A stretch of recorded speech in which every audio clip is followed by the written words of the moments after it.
Thank you everyone for your time today. I appreciate you coming. Today I'm going to talk about NetNumber and how we dramatically changed the core of the network. For those of you who don't know who we are, we started off the world producing quality enum products with number portability. Over the last 15 years, we've operated in great stealth mode, so I'd be surprised if anyone knows anything else, but I'm here to change that for you today. As I said, we started operations outside of Boston, Massachusetts 15 years ago. We've since grown to include 12 offices around the globe and close to 135 customers. Our two core products are Titan and the Global Data Services Package. Our company is privately held, we have no debt, and we're cash flow positive, so we're very comfortable in today's market. Our customer base spans a wide range of types, whether it's fixed line, wireless, transit customers, hubbing customers, cable companies. What you'll learn today in this presentation is our product has a wide berth of ranging products that will really address many network opportunities. Our first platform is Titan.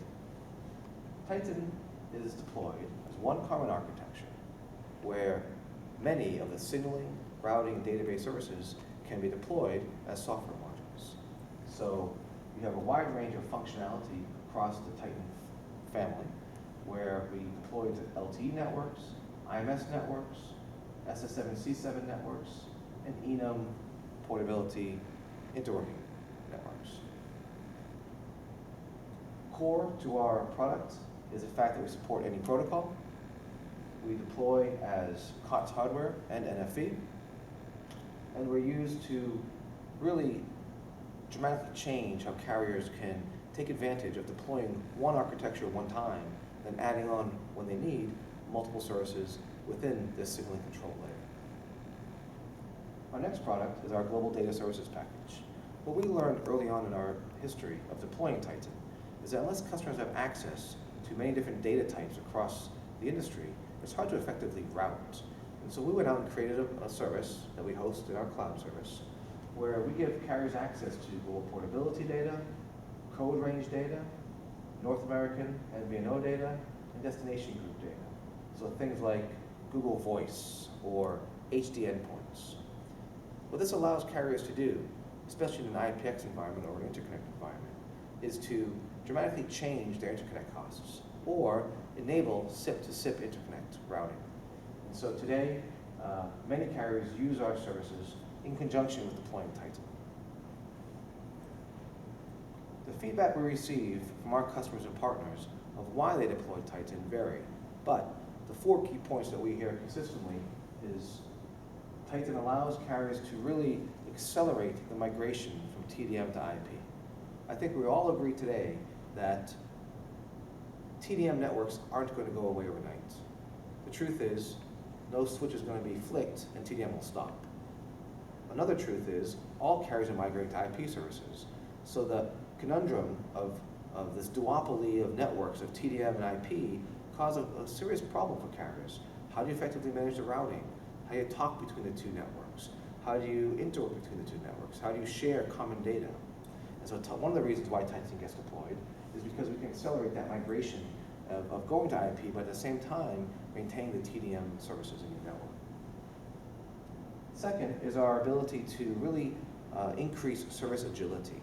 What we mean by that is when carriers deploy any particular product, the truth is they have their custom definitions, their custom routing requirements. And so without that ability to customize a particular product, they're going to get trapped into a particular data structure or a data construct. With Titan, that doesn't happen. Titan allows completely programmable service logic in our platform to handle any use case, whether it's on the TDM side or the IP side. When Titan gets deployed, one of the reasons it gets deployed is its ability to handle multiple protocols and multiple services. And so I think you'll all agree with me that no one particular vendor is ubiquitously deployed in any carrier's network. Carriers have a multi-vendor approach. Because of that, there are certain challenges of integration and migration of different vendor products.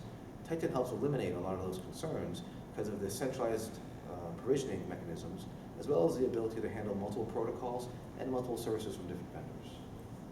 And finally, reduction of cost. Titan gets deployed in NFV architecture, it gets deployed as one common architecture just once. And from there, carriers have the ability then to add on these different software modules when they need to.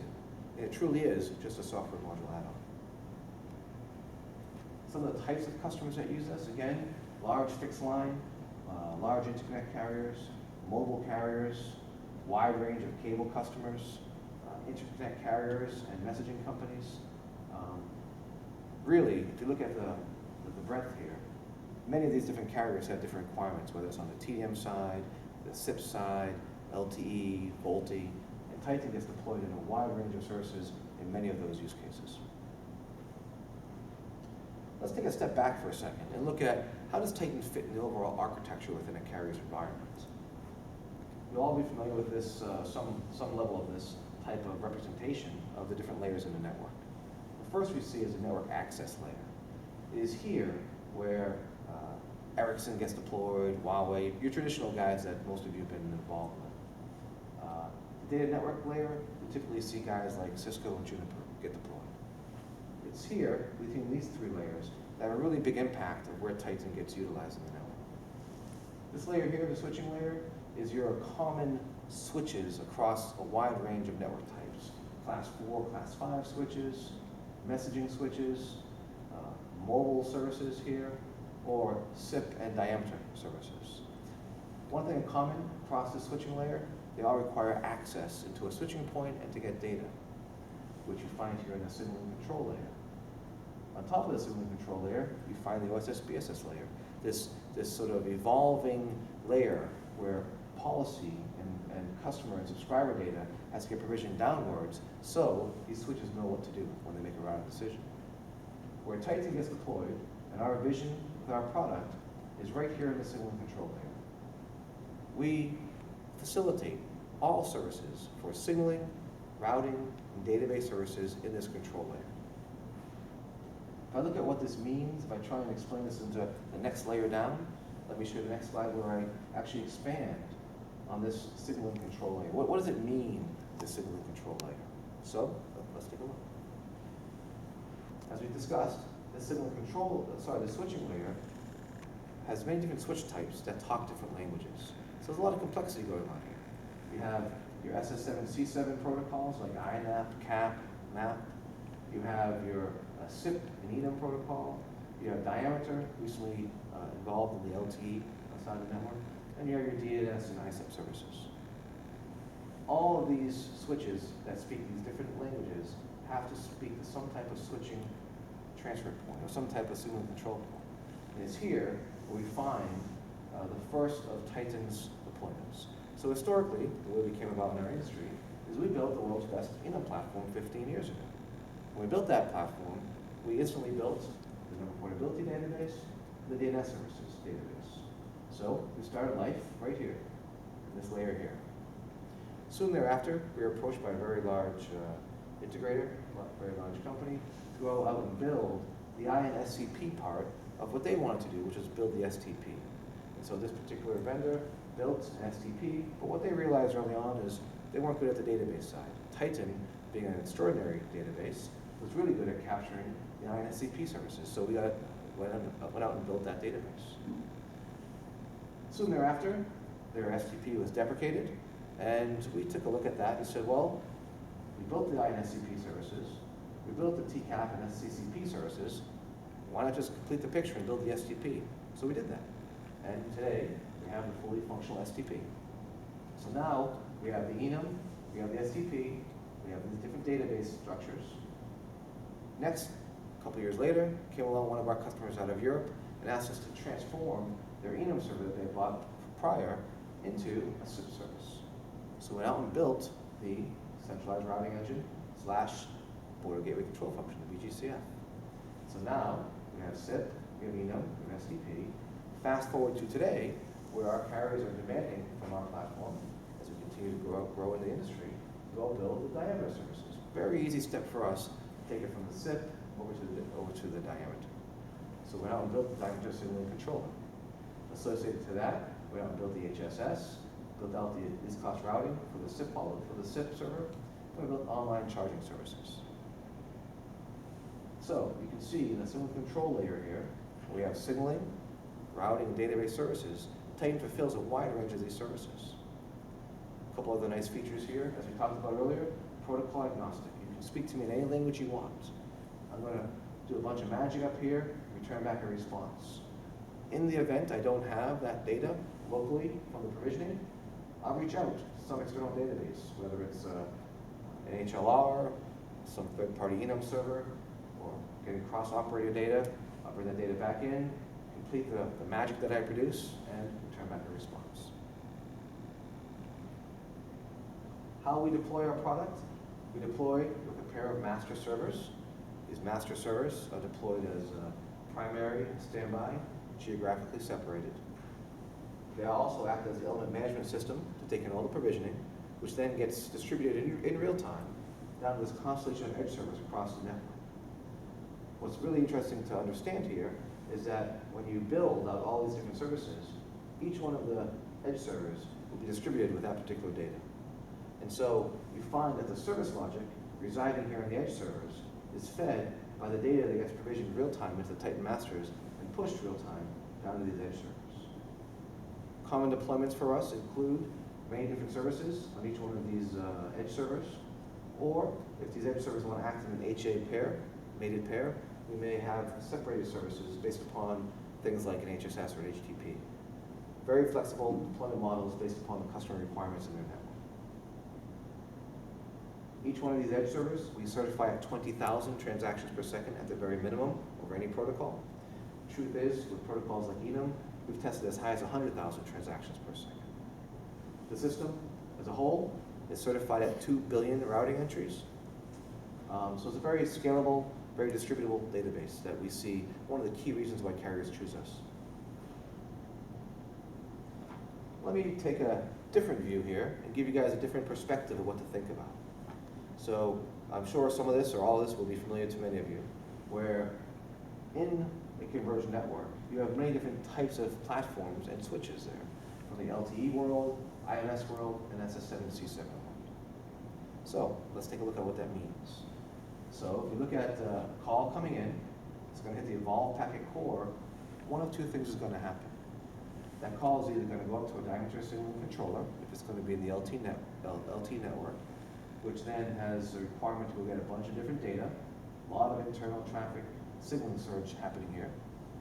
Or the call is going to hit some access SBC, otherwise known as a PCSCF, and go into the IMS core and do some sort of switching or routing here within the IMS core. One of those results could be going through a media gateway controller to get access to the SS7C7 world, or going out and interconnect border control, another SBC, to another network. The result here is a pretty messy, complex environment. You have 3 different network types, all talking a multitude of different languages, all having access to multiple different data sources. None of this data is common across, none of the data is shared, and it's an operational nightmare to try and manage and provision. So when we looked at this, we took a step back and we said, where does Titan really want to play? Well, we play in the signaling control layer. What does that mean? Signaling, routing, database services. So we asked ourselves the question, of all these crazy platforms, which one handles one of those 3 services? The result is this. Dramatic difference. And so you can see here that Titan plays a very key part in the LT network, the IMS network, and the SS7C7 network. Now, most of you today are familiar with this type of deployment where each one of these different functions are deployed as a siloed platform. Many of the vendors today fall into the trap of deploying these with different databases and or virtualizing them, but still virtualizing each one independently. So therein lies a very key fundamental difference of how we look at the marketplace. We looked at this and said, well, this is great. A lot of things do signaling, a lot of things do routing, a lot of things do database services. But do we really want to have carriers go to the next evolution, the next generation of networks, still deploying in the old-fashioned way? This siloed approach that still creates complexity, it's dramatically expensive to maintain, and it's messy in how you operate that. The answer is no. We don't believe that that's what any carrier wants to do in the next evolution. What we believe is the vision of true NFV, where you deploy one common architecture just once. On that architecture, you then have access or the ability to deploy any of these network functions as a software module add-on. And so truly, what you have the ability today with Titan is to take one common architecture, whether that's cost hardware or virtual, doesn't matter to us, and add on any one of these particular network services, these network functions, as a software module. Think of this as the iPhone approach, where this here is the iPhone. When you all buy an iPhone, you buy an Android, you buy that phone just once. And then how you use that, you add applications on top of that. Each time you add an application, you don't have to buy another phone. You'd have 1,000 phones in your house. Why would you do that in your core network? So what we truly believe is that in order to give carriers the ultimate flexibility, in order to let carriers grow and decrease their operating costs and maximize their return on their investment, a model where you deploy your architecture once, add on this truly software capabilities is the right model to go for. It's one of the reasons why we get selected across the globe, across 135 carriers. And so we work very closely with our partners like Metaswitch, like Genvan, Packet, like ALU, like NSN, where we provide these core services, and they provide outside access, whether that's the Access SBC, Interconnect SBC, Media Gateway Controller, or the application server. So today, with Metaswitch, we have a very strong partnership where Titan gets deployed, and their SBC, their Class 4 switch, their Media Gateway Controller, or their application server will query into the centralized routing engine, will provide some magic, and return back a response. The functions that we facilitate with our partnership with Metaswitch involve diameter edge agent, interworking function, STP, and the CRE. Let's take also another view of how do we achieve what we do achieve. Well, when you look at our platform architecture, we have 3 distinct layers of intelligence. The first layer is this database service, this highly scalable, centralized provisioning where real-time distribution takes place. We certify at 2 billion entries. This layer is completely separate from the signal interface layer, where these core reference stacks of the protocols are built and maintained. So any change here doesn't affect the database layer. This database layer is common across all platforms, so when a query or an invite comes into the system, they get to make use of one common database structure. And then you have in between here the service logic execution environment, this SLE layer. Very important for carriers. This SLE layer is what gives carriers a differentiator where their brains reside. This is the magic where BT's data is different than KPN's data, different than AT&T data. And so carriers, when they deploy this platform, really have the ability to customer define their specific application, use custom routing codes, strip digits, add their customer magic that's different than their competitors to create that competitive differentiator. And so we see this combination of these 3 layers, totally distinct, totally separate from each other, giving us the ability to deploy very powerful, very scalable services, unlike any competitor in the marketplace today. And so as we look at many reasons why we believe we've been successful and why carriers do choose us, it really spans a wide range of reasons, whether it's from specific administration of routing data that helps lower their carriers' operating costs through centralized provisioning, whether it's real-time routing updates for faster introduction of new services, or the ability to customer define your routing logic. So a platform that has the ability to give carriers this flexible architecture to define what they want, how and how they need it. In summary, when Titan gets deployed, we help reduce costs. We get deployed on a hardware or virtual environment. We facilitate all services in the signal and control layer: signaling, routing, database services. Thank you very much for your time.